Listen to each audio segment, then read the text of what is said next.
حضور نے فرمایا جنت میں داخل ہوں گا، لیکن میرے ساتھ جو داخل ہونے والے ہوں گے نا، مسلمانوں میں جو غریب لوگ ہیں وہ میرے ساتھ داخل ہوں گے، لیکن وہ فقیر نہیں جو مانگتے پھرتے ہیں، وہ فقیر نہیں ہے، یا اللہ رب العالمین سے گلہ کرتے پھرتے ہیں کہ جناب ہم فقیر وہ ہے حضرت حکیم بن حزام، حضرت خدیجہ الکبریٰ کے یہ بھانجے ہیں، آپ کی پھپھی ہیں ام المومنین، یہ مکے کے سردار ہیں۔ جب بدر میں آئے نا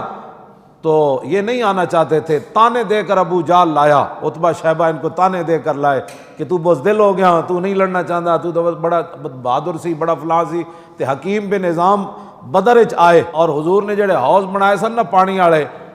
جس کافر نے اتوں پانی پیتا وہ مر گیا، قتل ہو گیا بدر وچ، زبردستی آ کے پانی پیندے سن نا، تے حضور نے فرمایا انہاں نوں پانی تو نہیں روکنا، اپنا تو پانی انہاں دا کوئی نہیں سی، تے پانی آ کے زبردستی صحابہ دے حوض تو پیندے سن، تے حضور نے فرمایا پانی پین تو انہوں نے نہیں روکنا، لیکن رب بڑا غیرت مند ہے، جنہیں زبردستی پانی پیتا نا ان سارے بدر وچ قتل ہو گئے۔ حکیم بن نظام کہتے ہیں میں زبردستی تے نہیں پیتا، میں بھی لین لگ کے پی لیا، لیکن میں بچ گیا۔ حضور نے فرمایا سارے صحابہ نو، فرمایا بھائی حکیم بن نظام جی دی تلوار تھلے آ جائے انہوں قتل نہیں کرنا، اس واسطے کہ یہ آیا نہیں، اس کو لایا گیا ہے۔